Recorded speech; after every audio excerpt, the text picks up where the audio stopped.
What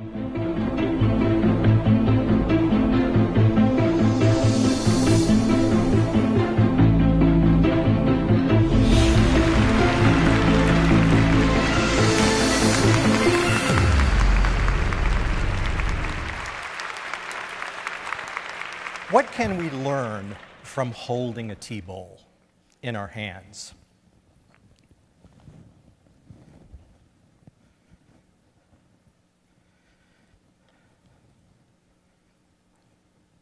The purpose of the tea bowl is obviously from the name to hold tea. But just by holding a tea bowl, you're holding a piece of history, and you're holding something away that stands for a way of looking at the world. But before we take a look at Japanese tea bowls, let's look at where tea and the tea bowl came from. Tea has been consumed in China for almost 5,000 years. Now, when you have a beverage that people enjoy drinking, you need something to drink it in. So the Chinese invented the tea bowl. The tea bowl is actually a variation of a rice bowl.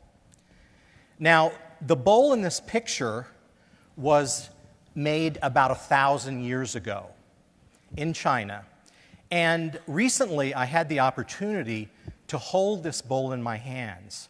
And as I turned the bowl around in my hands, I thought about the generations of people that had held this same bowl. And I felt like I was a part of the bowl's history. Now, how did the Chinese tea bowl, which was invented in China, get to Japan? Well, many countries around China went to China to learn about religion. They learned about Buddhism. One of those countries that came to China was Japan. And soon, the Japanese liked tea so much that they discovered the secret of growing tea, and they started to grow tea for themselves. Now, after several hundred years, there were dozens and dozens of countries that created their own tea rituals around tea. But of all the tea rituals around the world, the most interesting to me is the Japanese tea ceremony. Now, the first time that I saw this tea ceremony, it was about 2.5 hours long. And I thought to myself, there's got to be a faster way to make tea. But I was really missing so much. I was missing every graceful movement that the woman that was making the tea was making. I was just thinking the end of making the tea. I wasn't thinking of the beginning and all the points in between the making of the tea. But as I continued to see the tea ceremony, I started to see what was going on. And the first thing that I noticed were the very interesting tea bowls that the Japanese used. These were very rough, kind of ragged. They weren't smooth, and they looked very, very old. And I was really fascinated by the way this bowl looked, and I was looking at the people as they were turning the bowls in their hands. And what I want to share with you today is one of the first concepts that I learned in the Japanese tea ceremony. And this is a very, very funny word, and it's called Wabi-Sabi. And this is actually two Japanese words. The first, wabi, means simple, and it means it's something that happens in nature. The second, sabi, means it's the beauty of change. In other words, what happens to an object when it's left out to the elements? Now, when you combine these two words, you get the simplicity of two flowers on a branch. Wabi-Sabi, or being in the way of Wabi-Sabi, makes you aware of the raindrops that are running down a blade of grass.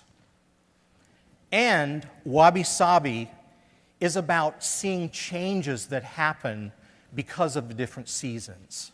the changes that happen from a flower or a leaf when it goes from spring to summer to fall. And wabi-sabi means it's a method of finding beauty in a piece of driftwood that has been left out in the elements. No other piece of driftwood is like this. This is unique in the world. Now, how does the Japanese tea ceremony use the concept of wabi-sabi in their tea bowls? Wabi-sabi really is a design for how they create their tea bowls, and is specifically Japanese. This tea bowl, to me, resembles an old tree trunk, the bark of an old tree trunk. And it's not perfect. The concept of wabi-sabi creates individual items that are like no other item. The potter will create that bowl in her own hands, and she will never make the same bowl twice. Wabi-sabi is also about the imperfection, finding beauty in imperfection, and that's sometimes really hard for us in the West. And here you can notice the unevenness of the color on this tea bowl and the differences of texture. Now, what are some cultural barriers that we have in the West in terms of understanding the concept of wabi-sabi? Now, while this cup and saucer is very beautiful, it is definitely not an expression of wabi-sabi. This is smooth, precise, and mass-produced. There are probably hundreds of this cup and saucer. Another cultural barrier is our magazines and the medias that surround us. This is the photo of a beautiful woman. But we are surrounded in the media by photoshopping. And that photoshopping takes away this woman's uniqueness and her special features. Another barrier is our throwaway society. We throw everything away. And as a result, we create landfills like the landfill that you're seeing here. This is the largest landfill in the United States. It's outside of Los Angeles, and the area of this landfill is 700 acres. That's like 700 football fields together.